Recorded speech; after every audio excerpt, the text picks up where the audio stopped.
Um, um, Oh, mm, oh.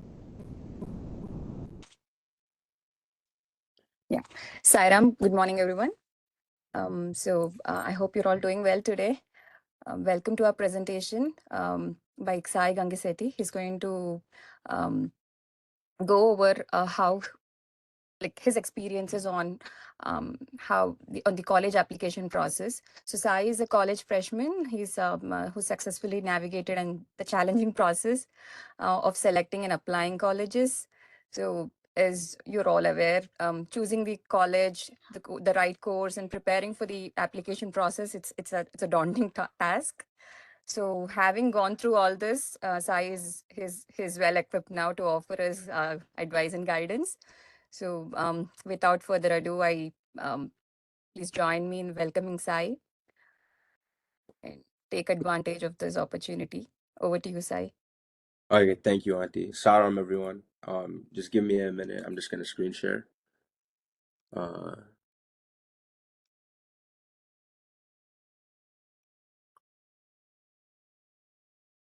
all right. Can everyone see my screen? Yes. Okay, yeah. So today I'm just gonna be talking about how to navigate through the college application process, and then just a couple of tips and things you can do in high school, to help you have a smoother process and to give you better chances of getting into certain colleges. So I think these are just a couple of terms that everyone should be familiar with for applying. So the first is early action. So when you're applying for a college with early action, that means that your deadline is earlier than what a regular person, like what a regular decision would be, but it does give you a better chance of getting into the college because it's kind of like they give it to you first, and then the leftovers, like the leftover slots, is for people that are applying regular. And then yeah, obviously regular decision is just you're applying later, like the regular deadline, and then you have a lesser chance of admission, but that does not mean it's impossible. And then early decision, this is mainly for private schools, but you have the best chance of getting into that school, but it's binding, which means that if you get into that school, you're required to go. So you have to kind of be cautious when you're applying early decision. And also you can only early decision to one school. You can't do more than one because you are if you get in, you have to go there. Anyways, this is the high school course selection guide that I made. So I think you should challenge yourself with courses, but still make sure you can get an A. So don't apply for courses that are very easy that you can just get an A with. Make sure they're kind of difficult, but you can still succeed with it, and make sure you're always challenging yourself. So one thing that I want to show you guys real quick is this right here. This is called a common data set. Every single college has this.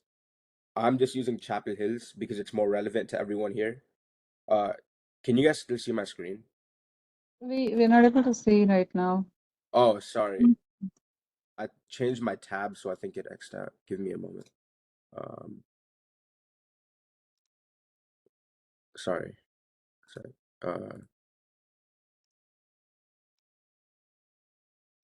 Okay, can you see the screen now? Yes, yes. Okay, Yeah. so this is called a common data set. So every single college, or almost all of them, should be providing you this information for every year. So this is for 2023 to 2024. And then it gives you all the information about like what's important. So for example, rigor of secondary school record, meaning like your class rigor. So this is very important to them, right? So it shows that you're challenging yourself. So this is all like information that can kind of help you like prioritize what you need for colleges. And then yeah, that's why I said sorry. That's why I said you should be challenging yourself, but also make sure you can get an A. And then another thing is the classes you take should align with your interests and intended major. What I mean by that is obviously like every school has some required classes that you have to take, like English, math, science, and all of that. But then beside those classes, make sure you do those. whatever major that you're planning on doing or whatever career you're planning on pursuing, I really recommend that you take classes that align with them because one, it shows that you're dedicated towards working towards your goal.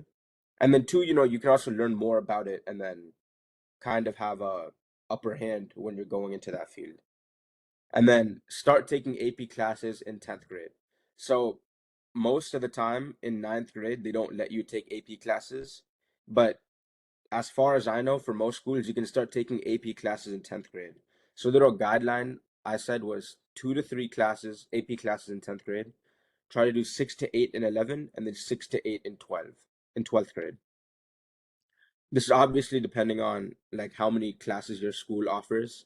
So this is just like pretty basic, pretty basic guideline for most schools. And then for classes that are required, I would always take the honors option.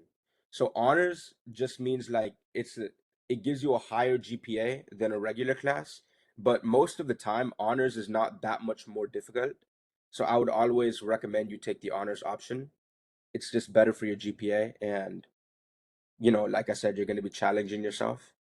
And then dual enrollment classes. So basically what dual enrollment is that when you're in high school, usually they allow you to start taking these classes in 11th grade and 12th grade. But what it means is whatever local community college you have, they let you take classes at that community college. And usually it's online.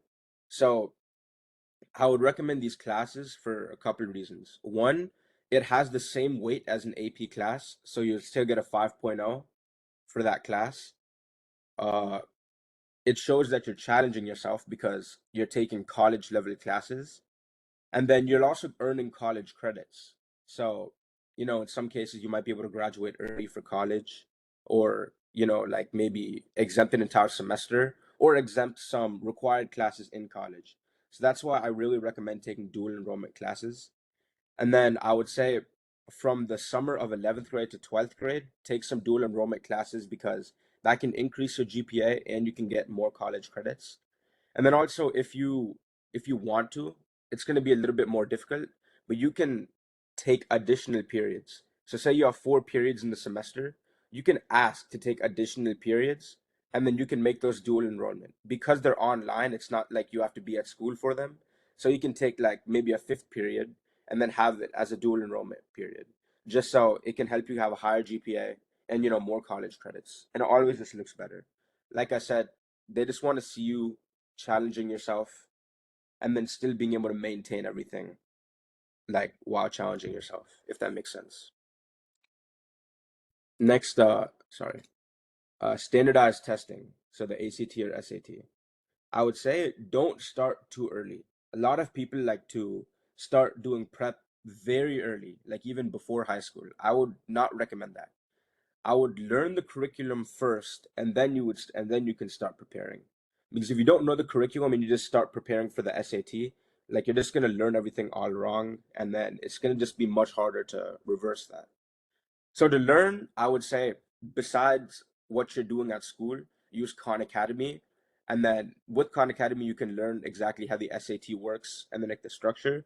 Because although it's like math is math and reading is reading in the SAT and ACT, it's like a very specific type of way that you have to answer questions. So practicing on Khan Academy can help you learn how the SAT asks questions.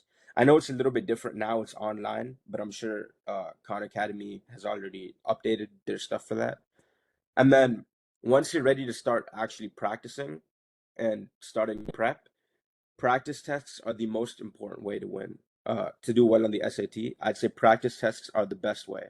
So do at least one practice test per week, and then every single question, regardless of if you get it right or wrong, I would review it.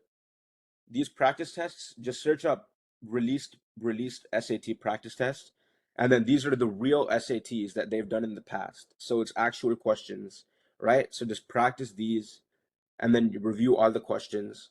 I guarantee if you just practice them every single day, practice them every single week, and then make sure you do every question, I guarantee you do really well. And then the last thing is just don't stress. The SAT and ACT, it's just another test. I wouldn't be nervous. Just try your best, and if you've been doing everything right, then you should be fine. Okay, so next is the extracurricular profile on your college application. So one thing that I strongly have to stress to you guys is quality over quantity. So on the application, you have a max of 10 extracurriculars that you can put. I would not use all 10 slots because one, it kind of looks like you're just going to be loading up with a bunch of random extracurriculars, and then it just like if you have more, then it reduces the value of each one. And then also the person that's reviewing your college application, they're going to be they're going to be giving each person a certain amount of time, let's say 10 to 15 minutes per application, right? So it's better that you have five really good extracurriculars that they're taking 2 minutes each on, or 10 mediocre extracurriculars that they're looking at for 1 minute each. I'm just giving you random numbers, but what I'm trying to say is like it kind of reduces the value of each one. So I would strongly recommend quality over quantity on your extracurricular activities. Make sure what you're doing is super important and meaningful instead of just random stuff that you're putting on there. If you if you think that it's not that great, just don't put it on there. Don't try to get to 10. It's not you don't have to reach the limit. And then another thing is, this is also very important, have a balance of your extracurriculars. So you should have at least one of each of these categories: academic, personal hobbies, career aligned, and community oriented. So academic, that would mean like anything clubs related or like science fairs, things of that nature. Career aligned, that could be like internships, projects, research, anything that's like within your intended major. Personal hobbies, that could be like a sport you play, or like, I don't know, maybe you're into cars and then you're doing something related to cars, or like, I don't know, maybe you like magic or something. Just anything, personal hobbies. It doesn't always have to be something academic. They want to get to know you, right? So please include personal hobbies. And then community oriented. This would just mean like volunteering, or like, for example, SSE, SSSE, what we're all doing. I think that's a pretty big part of our lives. So that would also be something that's community oriented that if you want, you can put on there. And then be unique. So let the person reading your application see you as a human, not a robot. What I mean by this is, like I said, you don't have to make everything academic and everything one straight line. Like, let them see you as a human. Let them know you have actual hobbies and actual, like, you care about the community and other things. Because if they just accept everyone that only has academic stuff, then everyone that's going to be on the campus, everyone that attends that certain college, is just going to be really boring, and they don't want that. They want actual people there that not only are succeeding in school and career stuff, but also have their own lives and their own personality. And then, so along with each extracurricular, you have to put a description. But the description has a 150 character limit, which is not a lot. 150 characters is like a short sentence. So you have to be very concise with your description of each extracurricular. So you don't have to actually use a proper grammatical sentence. What I would recommend is just list like a fact and then semicolon, then a fact and then semicolon on your description of the extracurricular. And then just be true to yourself. They want to know about you. So, don't lie. Just like, if you want, you can obviously inflate what you're doing a little bit. That's what everyone does. You're just playing the game. But, just be true to yourself. Make sure you're showing off yourself in the best light. Okay, now for the essay and personal statement. So this is a mistake a lot of people make, is they try to use their personal statement as another way to talk about their academic stuff or their career stuff or anything. But the personal statement genuinely is about you. Your application with your ECs, your awards, your other essays, they're all going to be showcasing your academic side, right? About, career, about school, clubs, all of that. With the personal statement, they just want to know about you. They want to match a personality to the application. So please just try to tell them about you. It's a 650 word limit. So it is a pretty long essay, and I would start preparing months in advance to write it. But like I said, just make sure you're telling about yourself. Don't try to use it as an opportunity to showcase more things because that's not what they want. And trust me, they can see through it. A lot of tricks that people try to do to subtly gloat about their other accomplishments, most of the time they can see through it. So just try to tell a story about yourself. And then almost every single college would have a why us essay. Why us meaning why do you want to go to that specific college? So for that you have to do a lot of research because say you're applying to, I'm just going to use Duke as an example. We all know Duke is a super prestigious school. You can't just put in the essay, "Oh, Duke has a lot of prestige, that's why I want to apply." They know that. You need to make a connection to yourself and to the school and make it specific. The school is obviously going to help you. They're going to be benefiting you by accepting you, but you have to show how you can also add value to them. So be meaningful in that essay and make sure you do research. Just don't give very basic information of why you want to go there. Try to be specific. Like a lot of people, they do research about certain professors they want to work with, or, you know, like how they want to help out, maybe start a club at that certain college, or just what I mean is don't always think about yourself, think about how you can make an impact at that college. And then another thing is reuse your essays for different colleges. Most of the time, for most of the colleges that you're going to be applying to, a lot of the essays are very similar. Obviously, you have to edit it a little bit to make it relevant to each college. Like you can't use the same college for, you know, UNC Chapel Hill that you would for Duke. You're going to have to edit it a little bit, but they're all pretty much following the same outline. So you can reuse the essays. Don't waste your time writing a whole new essay for each college. And then last thing is, and this is very important, don't ask more than 2 to 3 people for revisions or to read over your essay. Like 2 to 3 people is the max amount of people I would ask. Because once you start asking too many people, you're gonna start getting conflicting advice about your essays, whether or not it be correct or not. Like it's just gonna be confusing for what like how to change it and how to revise it. So just 2 to 3 people max for your essays. So now college selection. So you have to figure out what are your priorities. So location is a big factor, size, and by size I don't mean like how big the college is, but I mean how many students are a part of that college because that can really make a big difference, whether it's a large student population or a small student population. And then the programs that they offer. Like make sure like they have the correct program for what you're trying to do. And then for your top choices, I would recommend visiting the campus. So you can evaluate the environment and you if you see yourself going there. Because if you don't like the campus, like it's gonna be a pretty hard 4 years for you. So I would really recommend touring the campus first so you know if you're even interested in going there.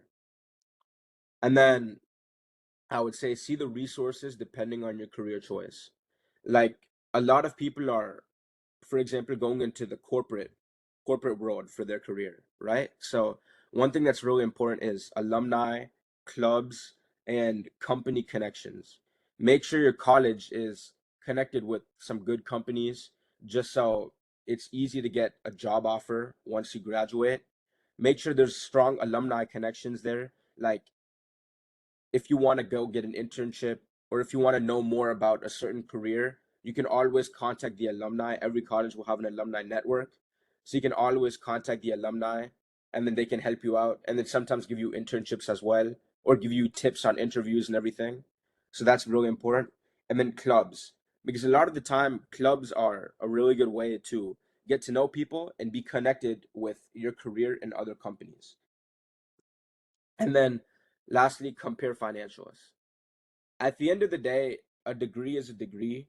I don't think anyone should be spending so much money for a little bit of extra prestige because after a few years, the place you go to college will be obsolete.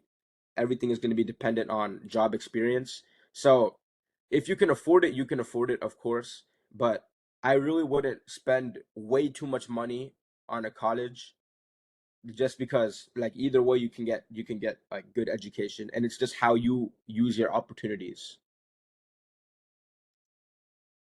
Okay, so this is like a good timeline, and this is just mainly applicable for juniors going to their senior year in high school. So for your summer from junior to senior year, I would finalize your intended major, what you're going to be applying as, develop a college list, so which colleges you're going to apply to, conclude all your college tours. I'm assuming that during the summertime is when everyone's going to go on their tours because, that's when they're free. And then start brainstorming essay ideas. So all of that I would try to do during the summer. And then from August to September, I would start drafting the essays, finish all your scholarship applications, get all your recommendations from your teachers, and then I would finalize a college list. And then like around September to October, I would like start getting your essays revised. You should have them pretty much finished by them and just starting to get them revised. And then October to December is where you usually submit your college applications. Most of the time for early action, uh the deadline is October 1st. So that I would start or like October 1st or November 1st, one of those two. So this is the time where you should start submitting your college applications. Yeah. And then yeah, scholarships and financial aid. So you're gonna have to research very early. Most of the time scholarships are first come, first serve, and they're very competitive. So start researching early. Fill out the FAFSA. That's a super long process. You're gonna need to sit down with your parents and fill it out. Understand eligibility. A lot of scholarships are for a certain group of people or for a certain income or for a certain background. So make sure you're eligible for them. And then follow the deadlines because scholarships and financial aid, there's like very strict deadlines. And like I said, it's super competitive, first come, first serve. So I really start to get on it and do research as soon as possible. Oh yeah, and then that's it. So if you guys have any questions, feel free to let me know and I can answer them.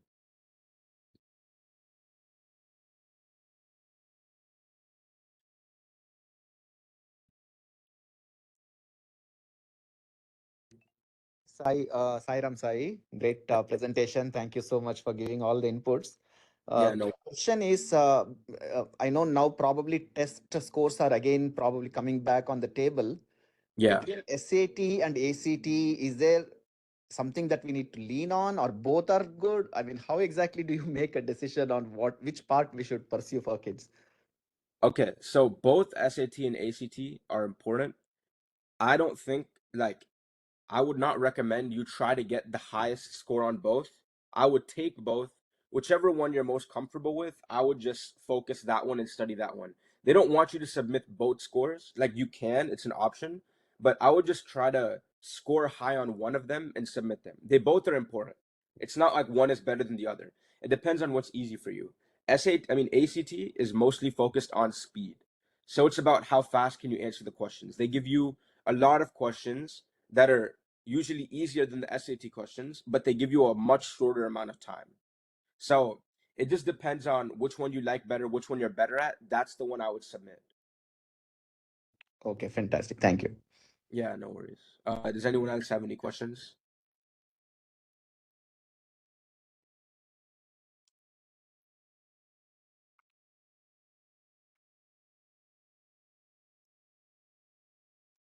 So, Sai, how early or when should, they decide what is have a decision about what is the career they want to choose, or, Uh, is there a timeline? Yeah. yeah, so that's a very good question. I would say going into high school, you don't obviously have to be super firm or solid or anything, but you should kind of have like a basic idea of what type of field you want to go into. Like, is it the arts? Is it medicine? Is it something corporate?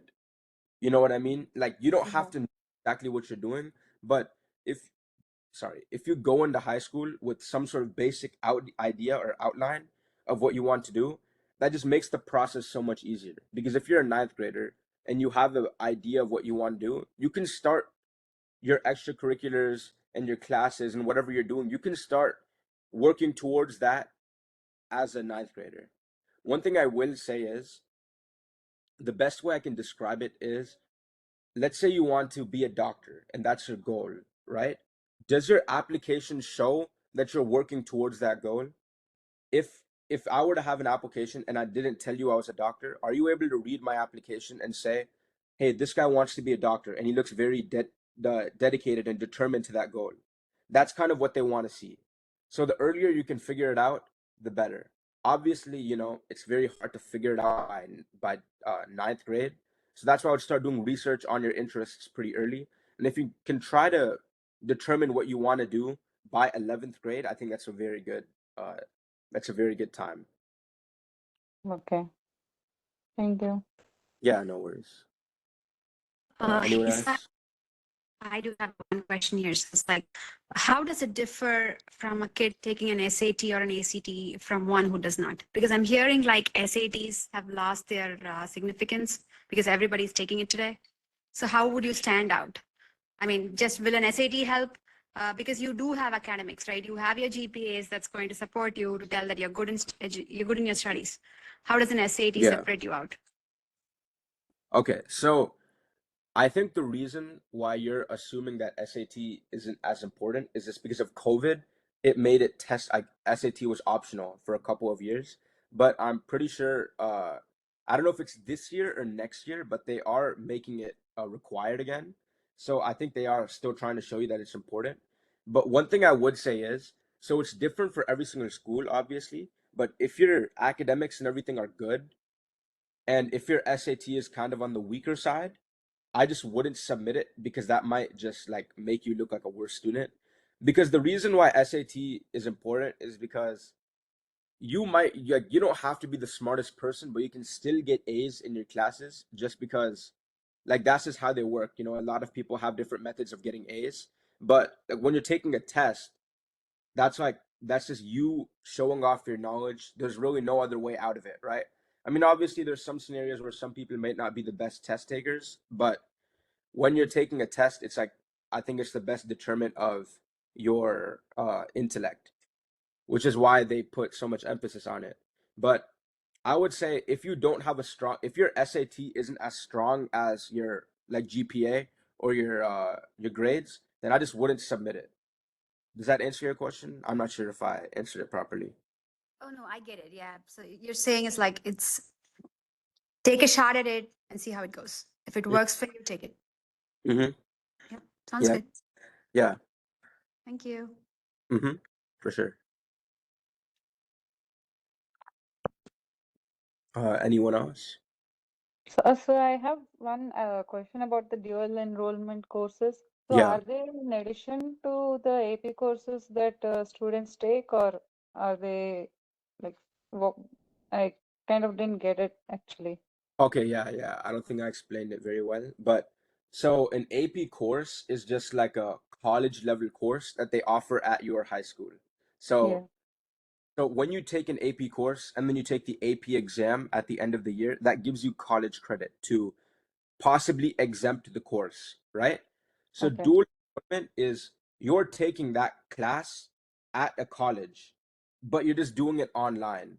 So a lot of high schoolers actually take advantage of this program where you have a community college near to you, and then you're just registering for classes as a high schooler with that community college. And most of the time, your guidance counselor does it for you. You just have to let them know.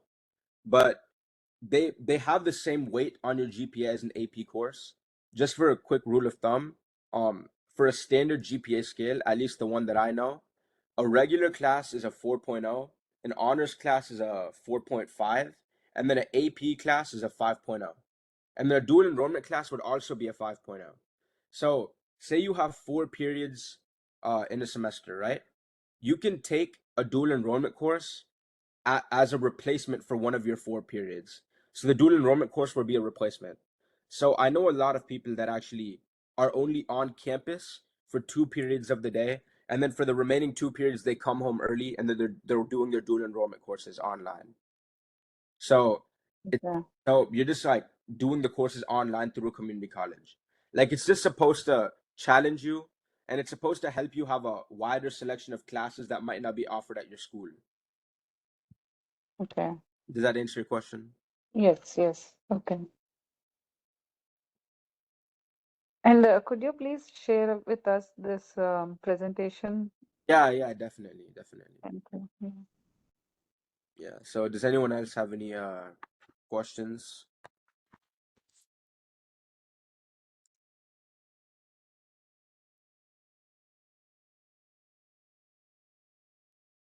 Hey, Sai, I do have like one.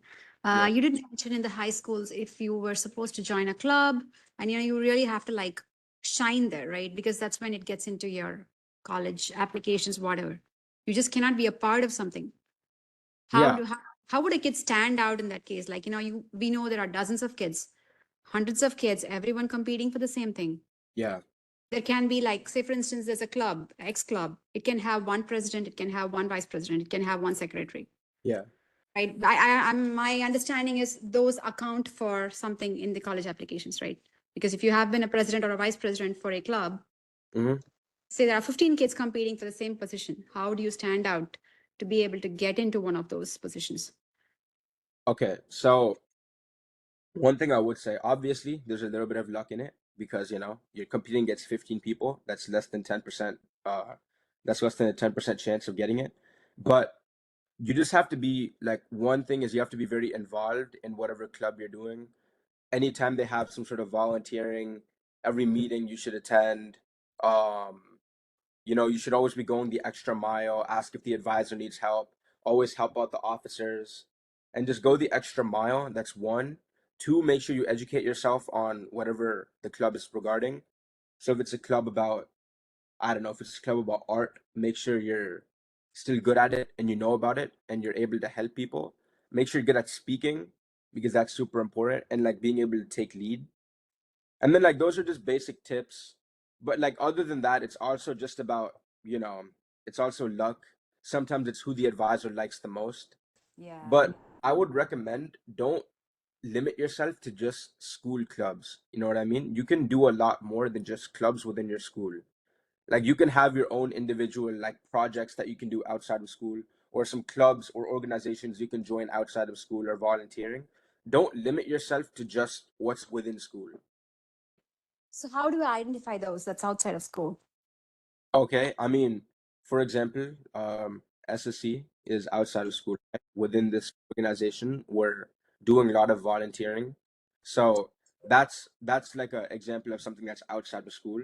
Or, there's a bunch of clubs that are outside of school, like robotics. Like there's a lot of robotics clubs that people are doing. Or through University of North Carolina at Charlotte, they have I think it's like a psychology club or something that they're doing there.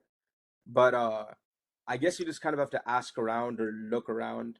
I don't really know like how you can like I don't know any like resources that you can use to find things outside. I guess you kind of have to be creative with it or just ask around, or like starting your own projects. For example, like if you're into medicine, maybe starting some research within like a certain field in medicine.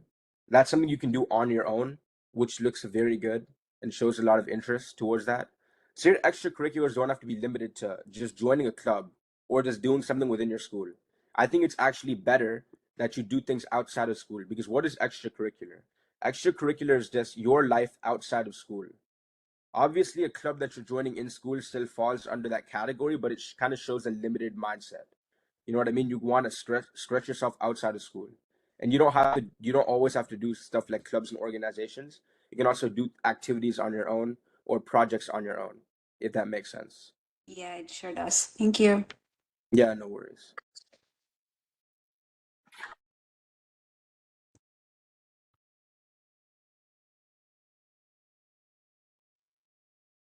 Yeah. So does anyone have anything else?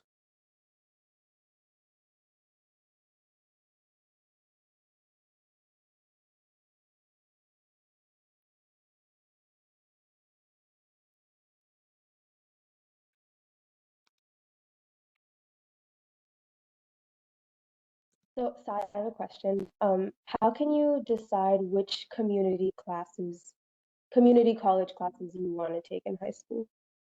Because there are so many, right? So which one specifically you want to take? How can you decide that? Okay. So I mean, what I would say is, depending on like the college that you want to go to, not always, will the classes transfer to that college? Like the college credits, they won't always transfer. So you might want to look at which college you're planning on going to and see which classes transfer. Like for example, Chapel Hill, you can go on their website and you can see which community college classes will transfer over from community college to their school, just so you can get the credit. But to be honest, even if you don't get the credit, it's still going to show up on your high school transcript. It'll still help your GPA. So what I would say is, one factor is will it transfer, and another factor is what classes that you want to take that aren't offered at your high school. So a lot of people want to go into computer science, and then their high school won't offer computer science classes, right? They would go to dual enrollment, and then they would take computer science classes there, so they can actually learn about it. So it's a little bit of a balance of whether or not you can get the credit, but also if you to learn about whatever you want to learn about that your high school didn't offer, if that makes sense. Yes, thank you. Mm-hmm.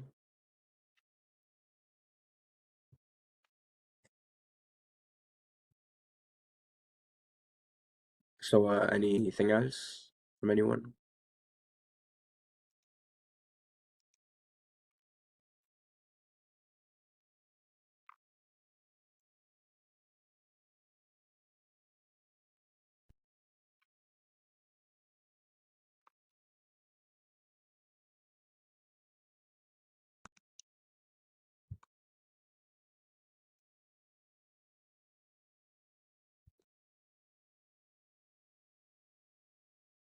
Questions?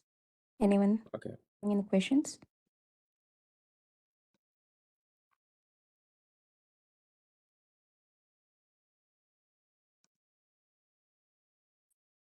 All right. Thank you all. I hope the session was helpful.